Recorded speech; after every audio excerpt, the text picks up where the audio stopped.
As I entered the facility, I could all but bite down the aggravating anxiety that arose from my gut as I approached the main desk.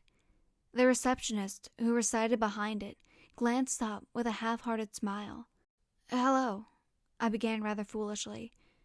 "I'm here for the, Dreamweaver experiment. I saw in the paper yesterday that volunteers were requested." The short, stout woman nodded affirmatively, passed me clipboard and pen, and instructed me to fill out the provided questionnaire. As excitement overcame paranoia, I perched on a nearby chair and began to fill it out appropriately.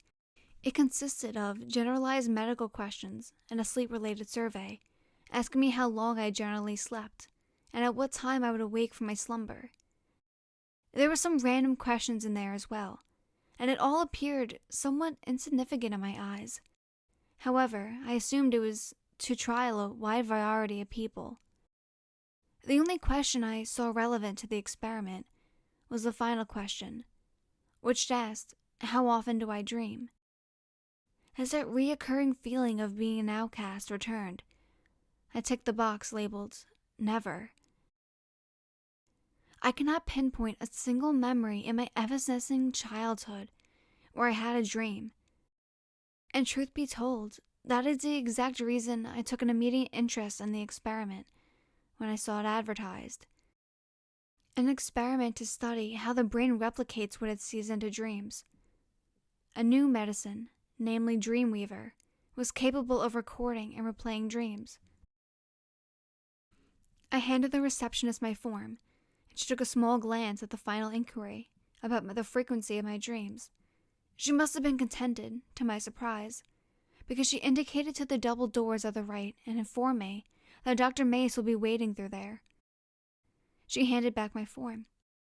Beyond the doors was a white labyrinth of busy scientists and bizarre contraptions being tested. Towards the end of the current corridor was a large glass room, and inside, a small jolly man, Dr. Mace I assumed, stood up upon noticing me. He shook my hand, took my questionnaire, and instructed me to sit before addressing me. "Welcome, miss." He paused to read the name written on the form. "Andrea. Thank you for your involvement in the Dreamweaver experimentation. Over the course of the following 5 days, your mind will be subjected to a video we have devised to test your subconscious memory. Your dreams will be monitored, and your psychological processing will be recorded and replicated as an evidential video. Do you have any questions?" I shook my head, thinking it was not wise to interrogate Dr. Mace about how the machine could do such promises. I signed 2 further forms of consent before being led to a small, dark room equipped with a chair, a large projector, and a pair of headphones. One side was adjusted and left alone. The video began. It began as a flurry of faces and speech fragments compiled together in such a manner it caused my head to throb. There was a constant crackle, an old-style effect which ran over the constant flashes of images, videos, and conversational snippets, all of which demonstrating a distressing theme or topic that I found occasionally difficult to watch. I must have witnessed around 30 faces within a minute's time, and at some points I could have sworn that the face of Dr. Mace and other senior scientists cropped up. I thought nothing of it, as after all this was their video, and they were entitled to include themselves if so wanted. Unknown people continued to arise. However, by this point in the video, I had tuned out of the frenzy and instead focused my attention, indecisive whether deliberately or subconsciously, on the figure who unnervingly seemed now predominant in the background. While I wasn't sure when it appeared, it remained in the distance throughout. From the said distance, it was difficult to distinguish any set characteristics or features. All I could decipher at this point was its figure. Fully black, tall and bulky with wide shoulders and elongated claws, which stretched down to the floor. And while I could not see its eyes, or any of its face for that matter, something about its gaze was unsettling, unnatural, as if somehow it was returning my stare. The scenes began to escalate in severity, and yet I could not focus on them. I was drawn to this figure that emanated something dark and fearful that I simply couldn't describe in words.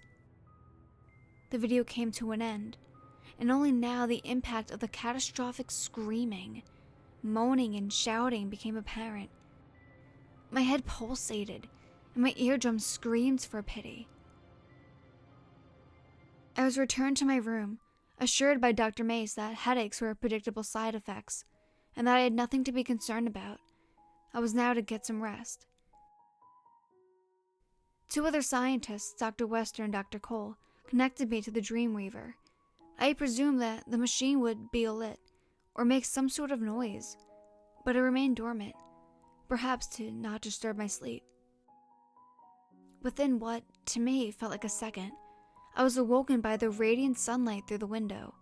Groggily, I sat up, having no recognition, as usual, of even falling asleep.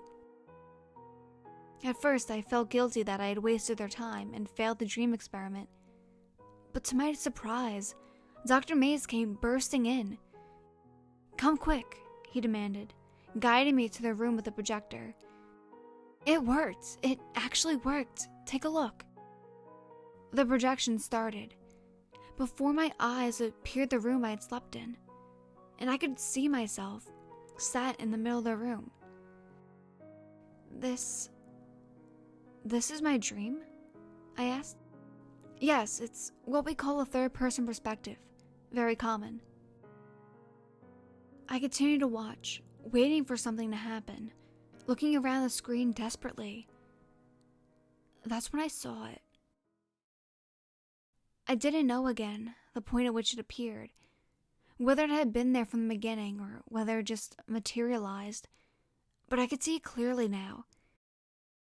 Beyond the window in the dark depths of my subconscious reality, it was a figure from the video. In similarity, I couldn't escape its glare. Its sinister stare was captivating. "That," I pointed slowly, "that's from the video. What is it?" Dr. Mace let out a brief chuckle, unexpectedly maniacal. "That is the Weaver," he said blandly, as if I should have known this fact. "He is nothing more than a feature of the video. That is all." There was nothing more on the topic. I was skeptical, yet I decided to go with what he said. The dream lasted a good hour, but nothing significant occurred, and I soon lost interest. Over the next few days, the experiment continued. I would watch the video, sleep, and rewatch my dream in a continuous cycle. According to Dr. Mace, the video remained the same. However, I believe differently. I cannot say whether what I thought was true, or whether it was just my imagination. But the Weaver seemed to get closer to the screen each night. By the 4th night, he was so close, I could clearly determine his facial features. Dark, pitted eyes. So dark it was hard to decipher what was a pupil and what wasn't. His smile was broad, upturned, primitive, and animalistic, and he continued to look at me. Look back beyond the screen, unmoving, unblinking. My dreams became progressively distressing too. The previous silence was now replaced with constant whispers, although what was said remained a mystery. Chants and shouts along with a dull static sound. I would walk around the room, punch and kick the walls, rock back and forth, and demand that the torture would stop. The Weaver had most certainly advanced to the point where he loomed at the glass of the window, tapping loudly on the pane with his bony claws, with a berserk smile plastered on its face. When Night 4's video came to a chilling end, Dr. Mace nodded slowly at the other scientists behind him, and I was taken back to my room, much earlier than usual. However, this time, procedure was somewhat different.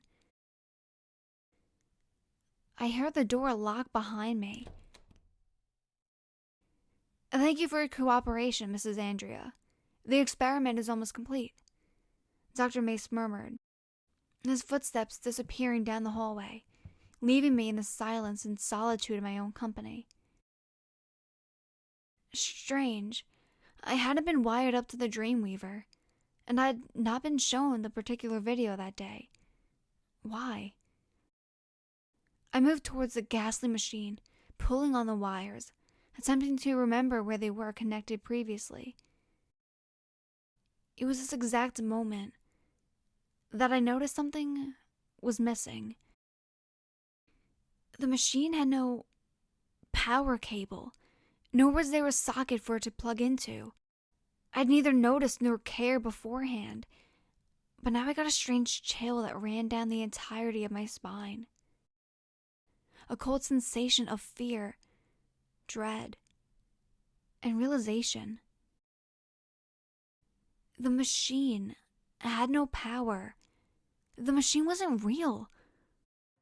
Only now did I notice something peculiar in the room, yet another thing that I had failed to see. In the top right corner of the room, above the door, was a small security camera. I steadily approached, placing each footstep cautiously, till I stood directly beneath it. I could see my reflection staring back at me, and from this reflection I saw not only my own terrified self, but the room around me at the same angle I had seen in the videos. Perfectly tucked out of direct sight, it gave a broad view of the room, from a third-person perspective that I had slept in for the last 4 days. The window where that thing had visited me nightly, the chilling sting of reality hit me hard. The tapes I had watched were not my dreams. They were video footage.